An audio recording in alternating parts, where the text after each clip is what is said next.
Election سے پہلے اس معاملے کو اتنی ہوا دینا، ایک تو اس کی وجہ کیا ہے اور وہاں پر اس معاملے کو لے کر اب کیا کیا جا رہا ہے؟ دوسرا، خواجہ آصف صاحب کہتے ہیں کہ الیکشن سے پہلے مہاجرین کی نشستیں ختم کرنے کا مطالبہ جو انتخابی عمل ہے اس کو سبوتاژ کرنے کی سازش ہے، تو کس طرح دیکھا جا رہا ہے اس معاملے کو؟ دیکھیں، میں سمجھتا ہوں خواجہ آصف صاحب نے بڑا رائٹلی پوائنٹ آؤٹ کی ہے بات آپ کو. بیسکلی جو مہاجرین مقیم پاکستان ہے، ان کا جو ایشو ہے جس سے جیک اس وقت وجہ تنازع بنا کے بیٹھی ہوئی ہے، وہ یہ چاہتی ہے کہ وہ لوگ جنہوں نے ایک گریٹر کاز کے لیے تکمیل پاکستان کے لیے ہجرت کی اور جنہوں نے لاکھوں جانوں کے نذرانے دیے تحریک آزادی کے اندر، ان کے ووٹ رائٹ کو ختم کر دیا جائے، ان کے حق نمائندگی کو ختم کر دیا جائے. میں آپ کو ایک بات بتاتا چلوں کہ یہ ابھی ریسنٹلی آپ کے فیڈرل منسٹرز کی ایک ہائی پاورڈ کمیٹی مظفر آباد آئی، ہیڈڈ بائی رانا ثناء اللہ صاحب، اور انہوں نے ان کے ساتھ 10-11 گھنٹے بیٹھ کے ایک نجی ہوٹل میں مذاکرات کیے جی. اور ان کے جو 38 نکات تھے ان میں سے 37 نکات کے اوپر انہوں نے منوان عمل درآمد کروا دیا، اور باقی جو عوامی ایشوز تھے جن میں ان کے اوپر 177 کے قریب مقدمات تھے جو پچھلے احتجاج کے دوران کٹے تھے، وہ سارے ختم ہو گئے. جن لوگوں کی اس میسیکر میں ڈیتھ ہوئی تھی ان کو کمپنسیشن دے دی گئی، ان کے ورثاء کو نوکریاں دے دی گئی، اور جو باقی چھوٹے موٹے ایشوز تھے وہ سب سیٹل کر دیے گئے. لیکن انفارچونیٹ بات یہ ہے کہ انہوں نے ایک چیز کو اپنی انا کا مسئلہ بنا دیا اور انہوں نے مذاکرات کے بجائے انتشار کا راستہ اپنا لیا. اب یہ پاسبل نہیں ہے کہ state with in the state بنائی جائے. اس وقت جو انہوں نے ایک کیوٹک پوزیشن پیدا کی ہوئی ہے، آپ کو بھی اس بات کا ادراک ہے کہ اس کا سب سے بڑا بینیفیشری ہمارا ازلی دشمن ہے ہندوستان.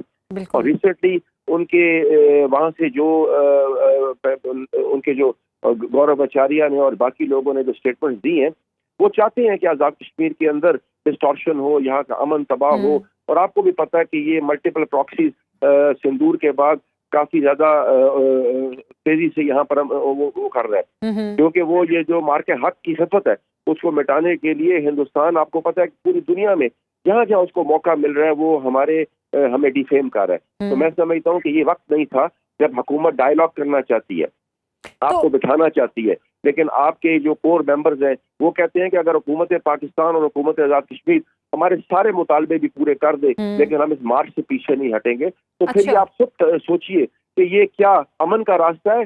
یعنی پہلے تو کہا جا رہا تھا کہ جو 38 مطالبات ہیں ان کو پورا کیا جائے، حکومت نے غالباً 35 مطالبات پورے کیے ہیں، اور آپ کہہ رہے ہیں کہ ان کا یہ کہنا ہے کہ اگر تو سارے مطالبات بھی پورے ہوئے وہ تو بھی احتجاج سے نہیں ہٹیں گے.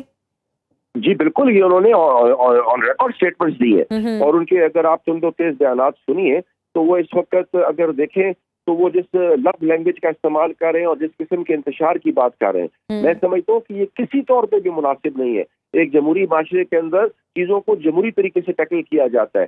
میں سمجھتا ہوں حکومت پاکستان نے اپنی مالی مشکلات کے باوجود حکومت آزاد کشمیر کو ان لوگوں کے ریلیف کے لیے ایک ہیوج اماؤنٹ پہ دیا. حالانکہ آپ کے اوپر IMF کی کنڈیشنز تھی، لیکن ان سب کو کشمیر کاز اور کشمیریوں کی وجہ سے سائڈ پہ رکھا گیا. لیکن اس کے باوجود اگر ہم کفران نعمت کریں، آپ دیکھیں یہاں 3 روپے کی بجلی، سبسڈائز آٹا، 2000 من آٹا، جہاں آٹا پنجاب میں پیدا ہو رہا ہے وہاں پر 4000 روپے من ہے، یہاں پر لوگوں کو 2000 روپے من دیا جا رہا ہے، 3 روپے کی بجلی دی جا رہی ہے، اور اس کے باوجود باقی ان کی ساری ڈیمانڈز میٹ کر لی گئی ہیں. تو پھر آپ ڈائیلاگ کے بجائے انتشار کی طرف جائیں تو پھر یہ کس کے ایجنڈے کی تقویت ہے؟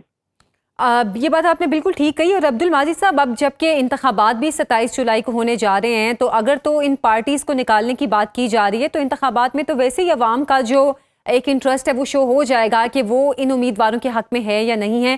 پھر تو یہ بات واضح ہو جائے گی کہ عوام بھی ان پارٹیوں کے حق میں ہے اور یا پھر وہ بھی یہی چاہتے ہیں جو یہ پارٹی چاہتی ہے. تو پھر 27 جولائی تک کا انتظار کیوں نہیں کیا جا رہا؟ دیکھیں، جب آپ نے انتشار کی سیاست کرنی ہو تو ابھی تو انتخابی شیڈیول آ گیا. 9 سے 19 تک آپ لوگ اگر اتنے پاپولر ہیں تو آپ نے کاغذات نامزدگی جمع کرائیے. جو سب سے بہترین ریونج ہے وہ ڈیموکریسی ہے. آپ کو بھی پتا ہے کہ لوگوں کے ووٹ کی پرچی فیصلہ کرتی ہے آنے والی حکومت کا.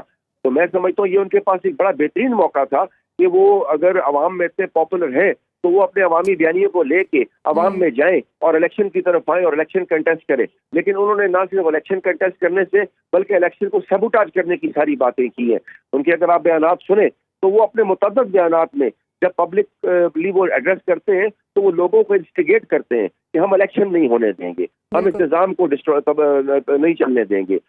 گزارش میری یہ ہے کہ کون سی ایسی ریاست کے شہری ہو سکتے ہیں جو اپنے آئین کے بغیر یا آئین کے ماورا چلنا شروع کر دیں.